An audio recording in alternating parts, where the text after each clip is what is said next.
Welcome to our first community meeting of the year.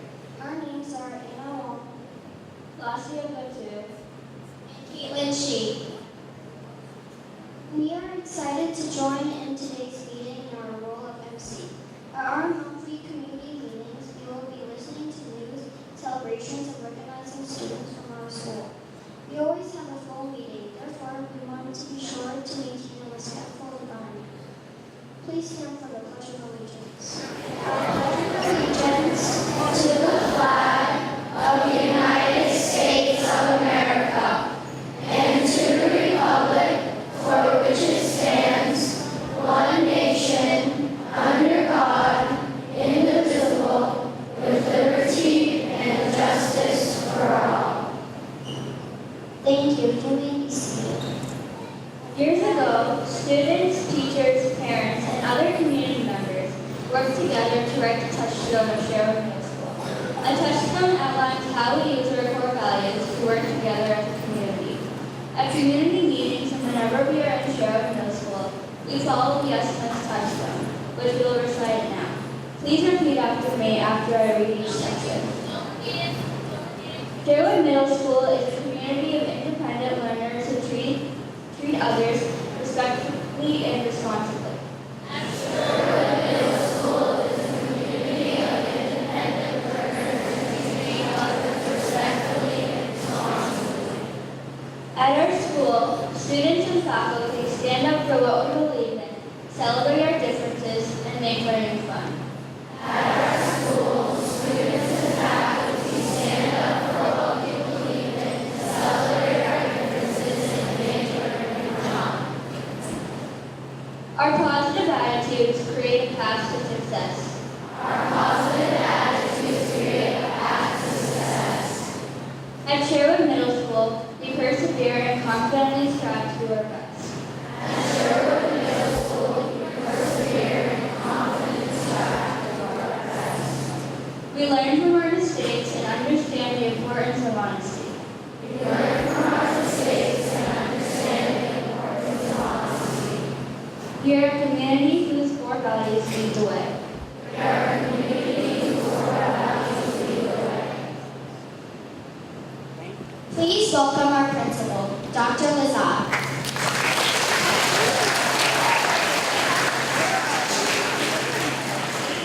She will be sharing some information about herself as we get to know one another this year. Good morning, everyone. We apologize for the screen. We need apparently a new bulb and another piece of equipment, according to Ms. Rivera. So it's hard for you, if not impossible, so it's impossible for me to see some of those words. So I'm going to sneak over to the laptop in a moment to make sure that I don't miss any of these tips. But I first want to tell you that over the summer, all of the principals in the district and the superintendent and the assistant superintendents and a couple of other people go to the University of Massachusetts at Amherst, where we spend 3 days planning for the school year. We talk about leadership, we talk about ways to make learning more interesting and fun for teachers and for students.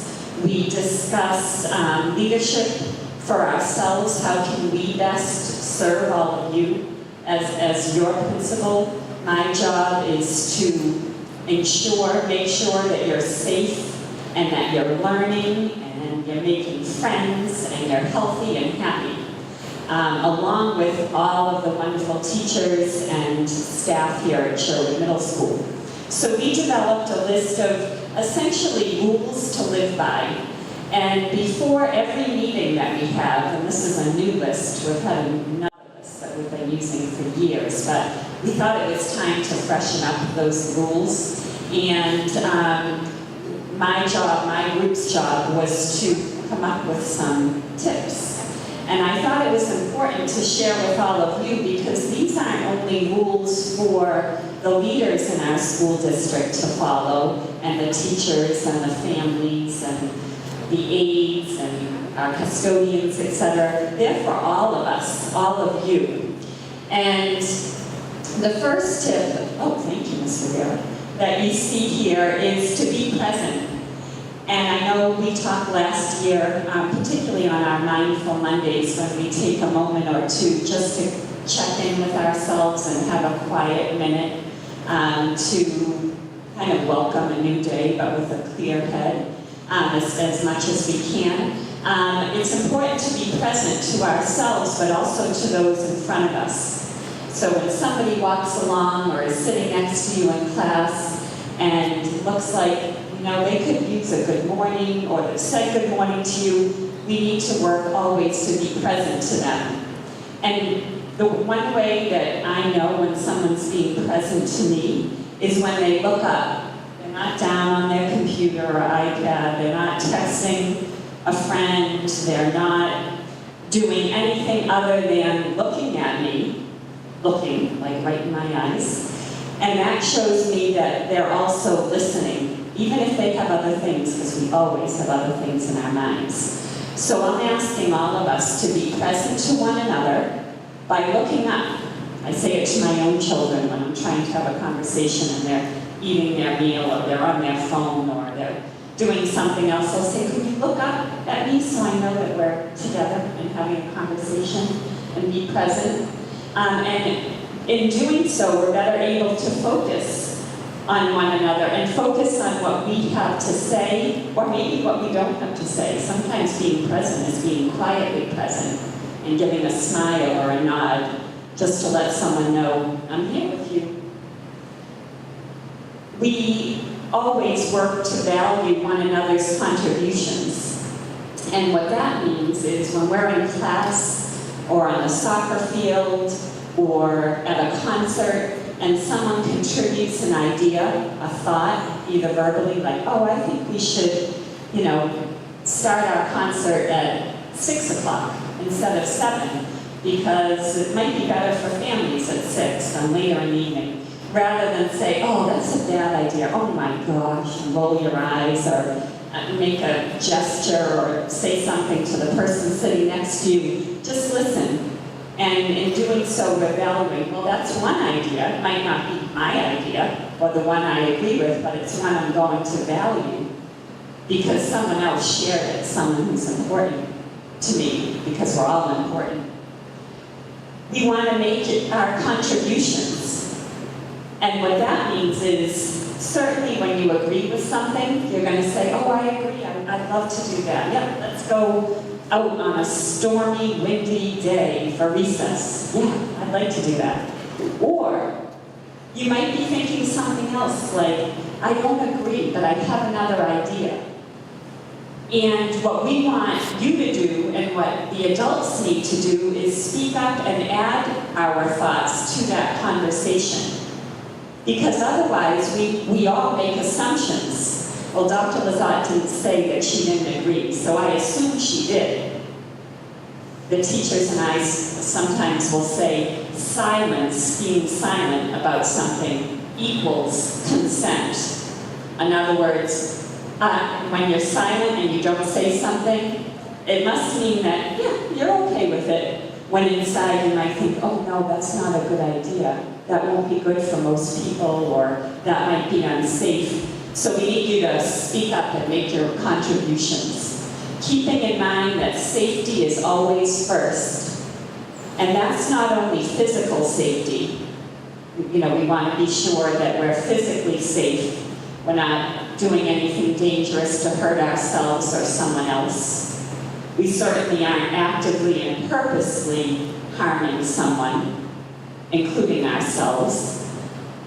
But we talk a lot about emotional safety and mental safety, and I think that is equally, if not more important. And what I mean by that, and I think you probably already know, but we don't want to hurt anyone's feelings. We don't want anyone to feel less than really good about themselves. So if you have something that you think, oh, I don't think that's unkind to say, or I think by doing that, that person's going to feel left out. And I know yesterday at my lunch I talked about saving seats. and we don't save seats in the cafeteria.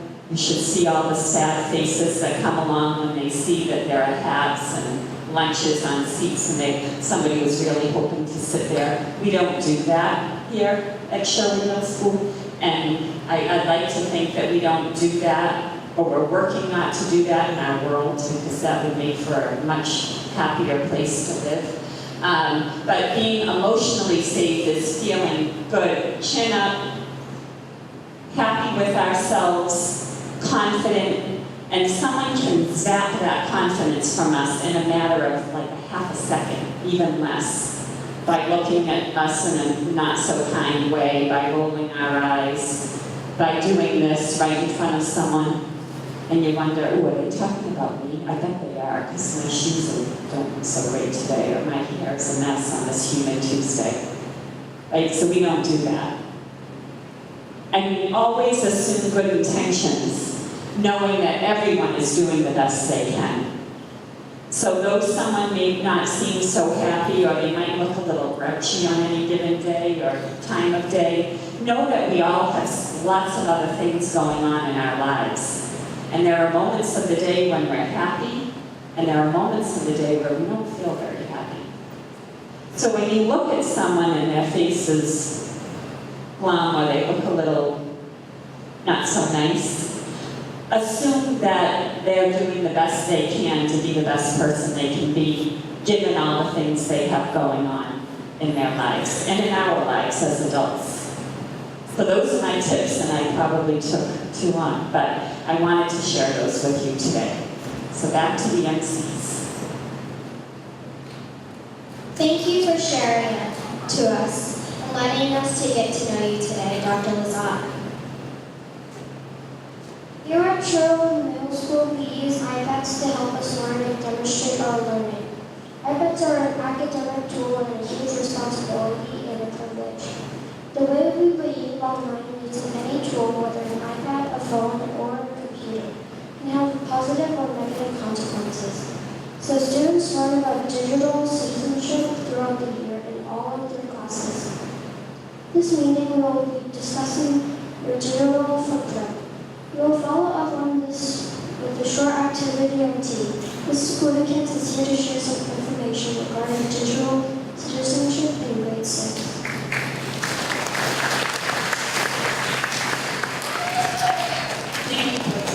Good morning again. I am not going to take too many minutes of your time because a lot of this is a repeat from last year. But every year at the beginning of the year, we like to remind ourselves of how important it is to present our best selves when we are online or interacting online and learning online and communicating with others online. That we always want to be putting our best foot forward. Last year, at the beginning of the year, we reflected on what you want your online presence to be like, and you filled out a digital footprint that you created at the beginning of the year. This year, during the first cycle with your team teachers over the next few weeks, you will be continuing that conversation about how to present yourselves in the most positive, best self-light online. So just a few things, just a few reminders to think about. If you can go to the next slide, please.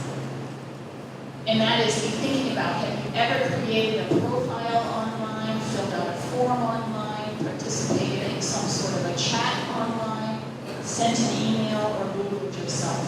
If you've done all of these things, then you have a digital footprint. And you have a presence online. And again, you want to be thinking about, if other people come across that presence, what are they going to think about you? And you want them to think positive things, great things about you. So what do you put out there that will make them think that? Can you go to the next slide, please?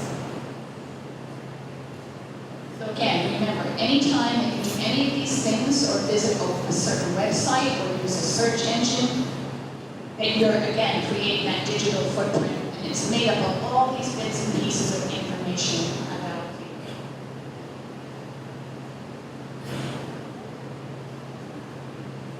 So, your digital footprint should be a positive reflection of you. What do you want others to know about you? Do you want them to know that you're a kind, caring, helpful person? Do you want them to know that you're a person who loves sports and demonstrates good sportsmanship and teamwork?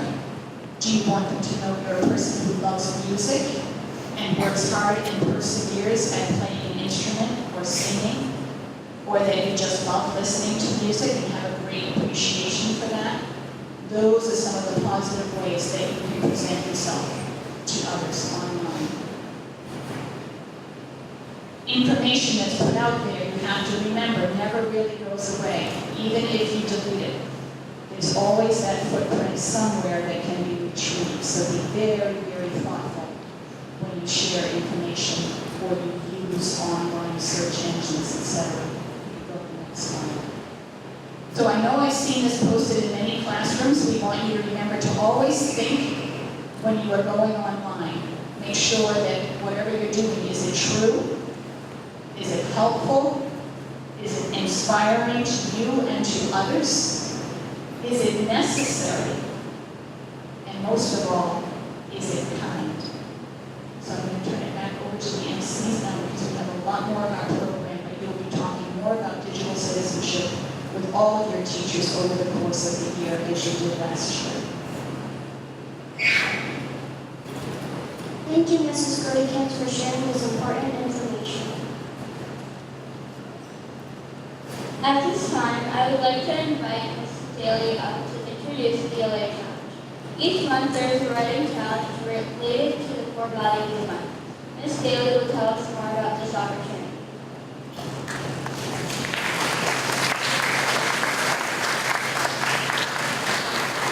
Good morning, friends. It's nice to see you all again. You all know about the ELA Writing Challenge. It will continue this year. Here's just a reminder to check your inbox. You'll see an email from me in the coming days inviting you to the October Challenge. It'll be responsibility. You know that you can submit any form of creative writing that you would like having to do with the core value of the month. So you might want to write a poem, you might want to write an original story, or you might want to write a few paragraph essay on that month's core value. I really look forward to reading all of your submissions this year. One change is that you will be invited to write about a core value each month. We will collect submissions and celebrate. We will collect submissions monthly and ongoing throughout the trimester, but the winners will be celebrated at the end of each trimester. So I really look forward to reading all of your great writing this year, and let me know if you have any questions. You can just pop me an email really quickly. Thanks, boys and girls. We would now like to welcome Ms. Fresco, our new advanced math coach, who will introduce herself and share her monthly math message. Hello, good morning. I'm Ms. Fresco, and I've had the pleasure of meeting some of you in my advanced math groups, but I wanted to let you know of the monthly math challenge that's available. It's available outside of my room 336, and we'll just change the slide. I think I have a picture of what my display looks like. So you can pick up a 6th grade monthly math challenge there. It's right across from the Media Center. Or I've also asked for math teachers to share it on Schoology, so you can access it there. You can either drop it off in my room in one of the turn-in folders, or you can email it to me directly. I've already gotten a lot of submissions, and I'd like to get some more before the September Math Challenge closes on the 28th. So I hope that many more of you will submit a monthly math challenge for some extra, math work, and I look forward to meeting more of you as the year goes on.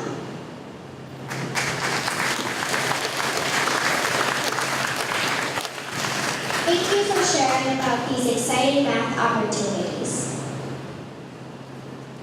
At this time, we would like to welcome Ms. Clegg, our media specialist, to the podium to share some news about the Media Center.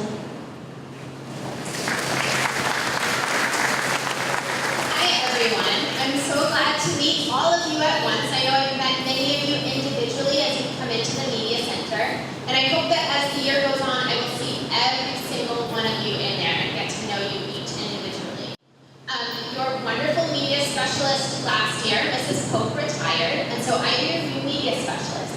that anything you need from the Media Center, if you want a book recommendation, if you want to come browse for something that you might really like to read, I'd love to have you up there. I'd love to have you asking me questions. You can come to the Media Center anytime your teacher gives you permission. I know that most of you kind of know how the Media Center works by now. Almost everything is running the same way as it did last year. I did want to point out we have one kind of new feature, which is we have a self-checkout station. And that's just so that you don't have to wait in line to check out your books for quite as long, because I can't check them out as quickly as I would like to be able to when there are lots of kids who are coming to get books. So there are instructions for how to use it. You just type in your lunch code, press return, and then scan your books, and they should pop right up there on the screen. If you need help, I can help you. But this is a great way for you to take some responsibility for your own books and to find some really good things to read. So again, I really hope you feel welcome in the Media Center. I hope you come ask me for book recommendations, and I really look forward to getting to know all of you.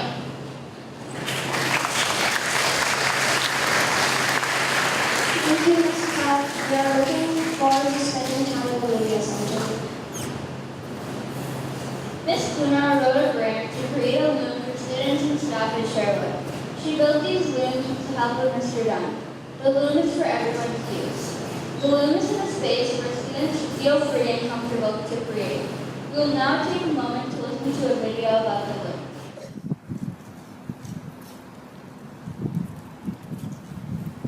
Everyone at Sherwood is welcome to use the Mindful Garden Loom. A loom is a structure that allows you to weave. On a loom, people traditionally weave thread to make a fabric. The purpose of our loom is to give people a peaceful, welcoming space to create. Whatever is created on the loom will stay for the community to enjoy. The first step is for you to choose a piece of ribbon or yarn or fabric or flower or twig from the bin. Next, decide where you want to start on the loom, the left side, the right side, or the middle. Next, you take the material and go over, under, alternating, over, under the warp threads, which are the threads that go up and down or top to bottom on the loom.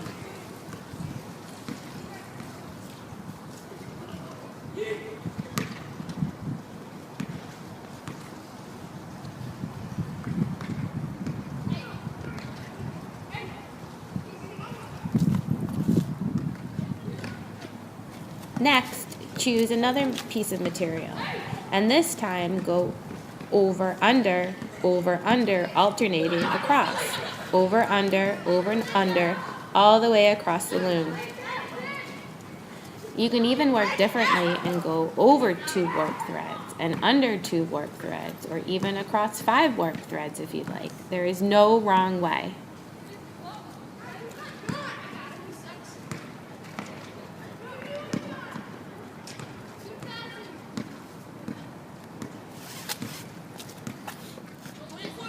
I look forward to seeing what you create, and I look forward to hearing how you enjoy and how you use the Sherwood Mindful Garden Loom.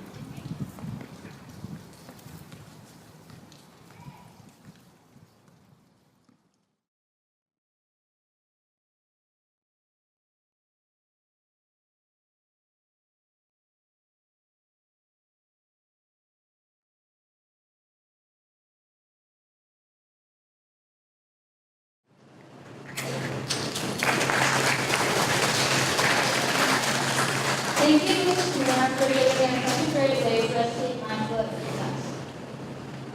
Once again, Sherwood will be collecting box tops. From now until May, students are asked to bring in any box tops they collect from home. Box tops can be dropped off to room 344 and 346 throughout the year. The money that is raised from the collection of box tops helps to support the art department and teams with purchases of art materials like paper, glue sticks, markers, and paint. Please make sure you put the box tops in a sealed Ziploc bag.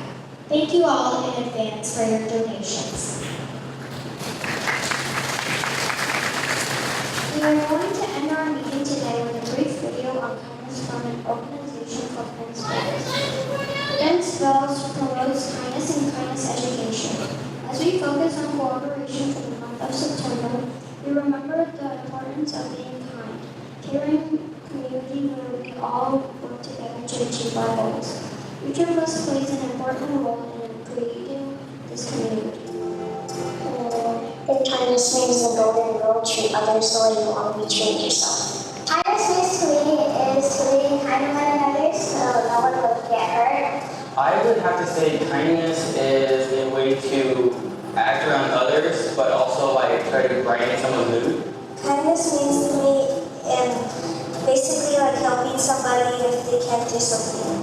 To me, kindness is doing something, showing people that you care about them a little.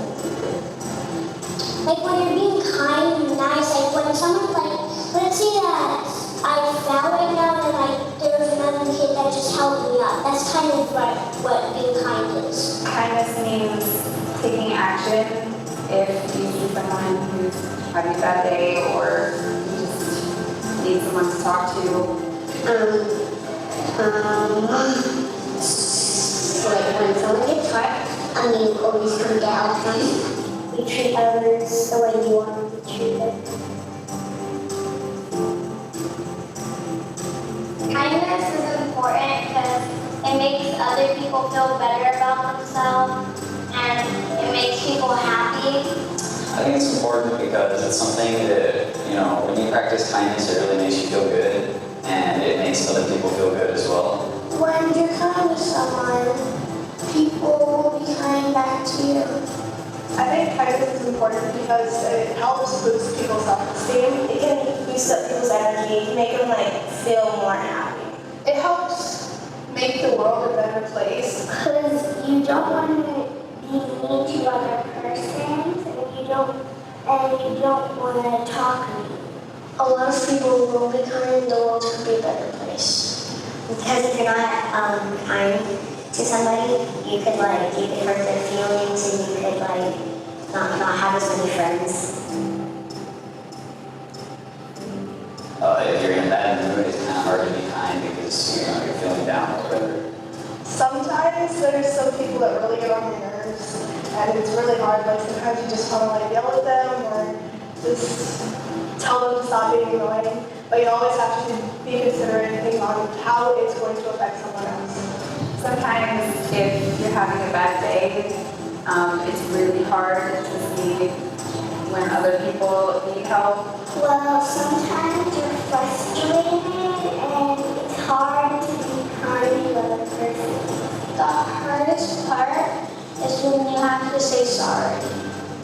Like giving people a second chance if they've been mean to you. Because if somebody's mean to you, it's hard to be kind to them. I think it's a really healthy thing to do, and it just makes everybody feel better. It makes everybody a better person. Because you can get better and better at it, so it's easier for you to act on it. I think they should practice kindness because it's like a sport.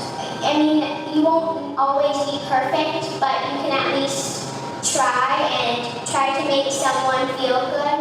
The more you practice it, just the more it grows over time, and the more it can benefit other people and benefit yourself. Because you're going to need that life skill when you grow older. So if they have to use it, they'll know how to do it. We should practice kindness to grow ourselves into kind persons and help grow the world into a kinder world.